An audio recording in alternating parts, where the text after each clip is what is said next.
सध्या एकच नाव जोरात चर्चेत आहे, अशोक खरात. स्वतःला मोठा अंकशास्त्रज्ञ आणि ज्योतिषी म्हणवणारा हा व्यक्ती खरं तर शालेय जीवनात गणितात फक्त 28 गुण मिळवून नापास झाला होता.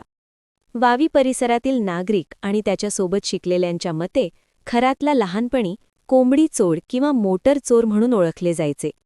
घरून अंडी चोरून आणणे आणि शाळेत विकणे असे त्याचे उद्योग होते. खरात मर्चंट नेव्हीमध्ये हमाल किंवा खालच्या दर्जाचे काम करायला गेला होता. तिथून 5-7 वर्षांनी परतल्यावर त्याने स्वतःला कॅप्टन म्हणवून घेण्यास सुरुवात केली आणि लोकांना फसवले. त्याचं खरं रूप उघडे झालं आणि सर्वांनाच त्याची किळस वाटायला लागली. तो ज्या शाळेत शिकला तिथं आत्ता शिक्षण घेणाऱ्या विद्यार्थ्यांनी खरातच्या या उद्योगांमुळे आमची शाळा नाहक बदनाम झाल्याचं म्हटलं आहे.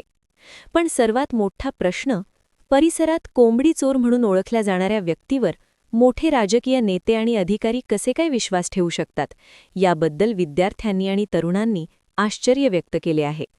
सुशिक्षित समाजाने आणि नेत्यांनी वैज्ञानिक दृष्टिकोन सोडून अशा भोंदूगिरीवर विश्वास ठेवू नये, अशी अपेक्षा येथील विद्यार्थ्यांनी व्यक्त केली आहे.